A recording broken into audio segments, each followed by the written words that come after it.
Assalamu alaikum warahmatullahi wabarakatuh.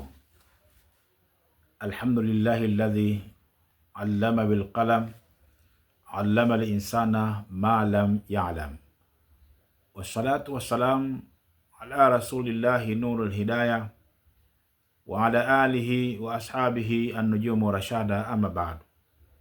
Baada ya kumshukuru Mwenyezi Mungu subhanahu wa ta'ala na kumtakia ziada za rehma Bwana Mtume Muhammadin sallallahu alaihi wasallam, ndugu zangu wapenzi watazamaji wetu wa Msimbo Online TV, siku ya leo bimashiatillahi taala, kwa mapenzi yake Mwenyezi Mungu subhanahu wa ta'ala, tunakwenda siku ya leo kuleta mada adhim, na hii ni sehemu ya kwanza. Mada inasema hii ni nzito sana. Sehemu ya kwanza ya dua ya Ayatul Kursi inayotetemesha mbingu saba. Ndugu yangu, Ayatul Kursi ni miongoni mwa aya kubwa ndani ya Qur'an Karim. Ayatul Kursi, aya hii ndani yake imebeba majina matano ya Mwenyezi Mungu Subhanahu wa Ta'ala, na ndani yake kuna lile jina kubwa kabisa la Mwenyezi Mungu Subhanahu wa Ta'ala ndani ya aya hii. Lakini leo hatuizungumzii aya, leo tunakwenda kuizungumzia dua ya Ayatul Kursi. Na wallahi ladhim, atakayechukua dua hii akasoma ndani ya siku hizi tatu, baada ya kusoma, naomba anipigie simu alafu alipe majibu.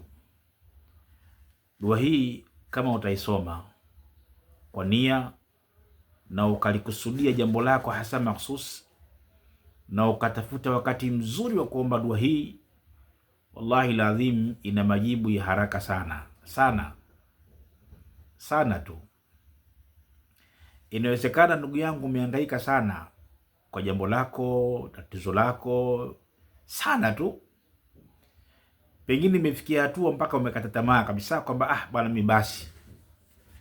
Wallahi ladhim, chukua dua hii ya Ayatul Kursi, utakwenda kuona muujiza mkubwa sana, wallahi ladhim. Na leo hii tuko sehemu ya kwanza. Takuwa dua hii tunaileta kidogo kidogo ili mtu aweze kuchukua na kila wakati afanye kwa mwendelezo. Leo nakupa sehemu, alafu nitakuja sehemu ya pili, sehemu ya tatu, sehemu ya nne, mpaka tutapaliza dua hii. Ina sehemu 7. Kwa kila siku nitakuwa nakupa sehemu moja katika hizo 7. Wallahi, kusudio lako lolote, jambo lako lolote ambalo kwamba hili kwako wewe ni zito, nenda kamwambie Mwenyezi Mungu Subhanahu wa Ta'ala kupitia katika Ayatul Kursi. Takwenda kuona muujiza na maajabu makubwa sana kwa dua hii. Kabla sijaileta, nitawapeni mfano hai kwa kisa kilichotokea kwa ndugu yetu mmoja, na huyu bwana hayuko mbali, yuko Mombasa tu hapo Kenya. Alikuwa na jambo lake zito na kasumbuka nalo muda mrefu sana. Alipoiona katika ile mada tulizozungumzia faida 5 za Ayatul Kursi, akanipigia simu kunifahamisha na jambo lake. Basi miongoni katika dua nilizompa, mojawapo nikampa dua ya Ayatul Kursi. Wallahi lazima uwezi amini ndugu yangu, ndo dua ambayo imekwenda kumaliza kila kitu, mpaka ile kesi yake mahakamani ambayo kwamba ilikuwa mpaka mali zake zifilisiwe, walilahi alhamdu ameishinda kwa dua hii. Na ndio maana baada ya kunipa majibu nikasema hapana, dua hii nilikuwa sijawahi kuileta hapa, nikaona sasa niilete rasmi ili yule atakayetaka kuchukua basi aweze kuichukua. Lengo letu kwamba katika channel yetu, lengo letu ni kupeana vitu, kupeana faida. Hapa sisi lengo letu ni kukupa wewe faida, mimi nipate faida na wewe upate faida katika dua hizi, kwa sababu ninapokuambia wewe soma, na mimi nasoma vile vile. Hakuna siku na shida, hakuna siku mhitaji, kila mmoja mhitaji. Kwa ninapokuambia wewe soma hii soma, basi na mimi mwenyewe nasoma Sheikh, wallahi ladhim. Basi hii ifanye katika siku ya Jumatatu, ifanye katika siku ya Alhamisi mchana wake mpaka usiku wake wa kuamkia Ijumaa, alafu na Ijumaa yenyewe yote ile itumie sana kuomba dua hii. Wallahi ndio maana nikasema kwa atakayeomba basi nampa siku 3 inshallah, baada ya kuomba, alafu angalie na nipigie simu anaambie Sheikh, baada ya kuomba imekuwaje.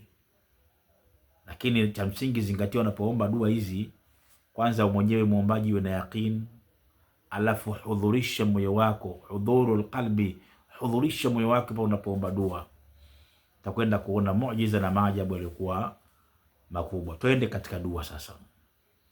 Mimi hii nitaisoma hapa mara 3, nitairudia mara 3. Lengo langu wewe uishike na uweze kwenda kuitumia biidhnillahi taala. Yenyewe inasoma hivi: Allahumma ya hayyu ya qayyum, Allahumma ya hayyu ya qayyum, inni as'aluka bihaqqi ismika al-a'zam, inni as'aluka bihaqqi ismika al-azim al-a'zam. Narudia sehemu hiyo: Allahumma ya hayyu inni as'aluka bihaqqi ismika al-azim al-a'zam, inni as'aluka bihaqqi ismika al-azim al-a'zam, al-hayy al-qayyum alladhi la ta'khudhu sinatun wala nawm, an tahfadhani hayatan tayyiba,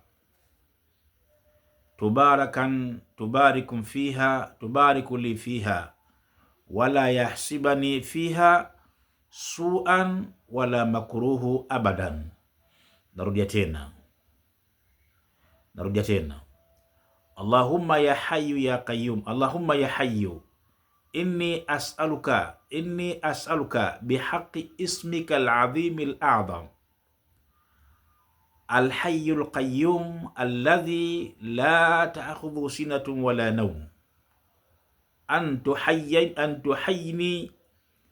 tuhayyini hayatan tayyiban, tubariku li fiha, wala yuhsibani fiha su'an wala makruhu abadan, alla tukhallisani mimma ana fihi min alhazani wadhiqi walhammi walghammi walkarbi walbalai illa anta hayyul qayyum. Wallahi alazim, dua tamu sana Sheikh, dua tamu kweli kweli. Haijiashia hapo, inaendelea hii dua Sheikh, inaendelea. Unasema, unaendelea tena: Allahumma ya hayyu ya qayyum, ya man la ta'khudhu sinatun wala nawm, anta al-hayyul qayyum dhul jalali wal ikram, as'aluka an tahfadhani min bayni aydihi wa min khalfihi wa min fawqi wa min tahti, Allahumma inni as'aluka ya Allahu ya hayyul qayyum. Narudia tena Sheikh, nairudia tena hii dua inshallah, lengo langu uweze kuishika na uweze kuikamata. Allahumma ya hayyu inni as'aluka bihaqqi ismika al-azim al-a'zam, al-hayyul qayyum alladhi la ta'khudhu sinatun wala nawm, an tuhayyini hayatan tayyiba, tubariku li fiha, wala yuhsibani fiha su'an wala makruhu abadan, an la yukhallisani mimma ana fihi min alhazani wadhiqi walhammi walghammi walkalbi walbalai illa anta hayyul qayyum. Hayyu al-qayyum. Kisha unasema Allahumma ya hayyu ya qayyum, ya man la ta'khudhu sinatun wala nawm, anta al-hayyul qayyum dhul jalali wal ikram, as'aluka an tahfadhani min baini aidihi wa min khalfihi wa min fawqi wa min tahti. Allahumma inni as'aluka ya Allahu ya Allahu ya Allahu ya hayyul qayyum. Hiyo ndio dua shekhe wangu, tuko sehemu ya kwanza. Ichukue kuanzia sasa hivi na nenda kaifanyie kazi. Wallahi ladhim, kusudia makusudio yako, mwambie Mungu nini unachokihitaji, mwambie Mungu shida yako, mwambie Mungu haja yako, alafu ipige hiyo shekhe ndani ya siku 3 hizi, alafu nipigie simu na unipe majibu biidhnillahi taala. Kwa leo tuishie hapa na kuomba tukutane katika sehemu ya pili ya mada hii ya dua ya Ayatul Kursi, katika sehemu ya pili mwendelezo wake. Na hii ukichukua sehemu ya kwanza iandike vizuri, alafu subiria na sehemu ya pili. Lengo langu ukizipata zote 7 hizi utakuwa unazifanya kwa wiki zote, kwamba kila siku utakuwa unasoma moja, kila siku utakuwa unasoma moja, kwa wiki angalau unafanya mara 7. Wallahi lazima utakwenda kuona makarama na maajabu na matukufu yaliyomo katika dua hii ya Ayati al-Kursi. Wassalamu alaikum wa rahmatullahi wa barakatuh.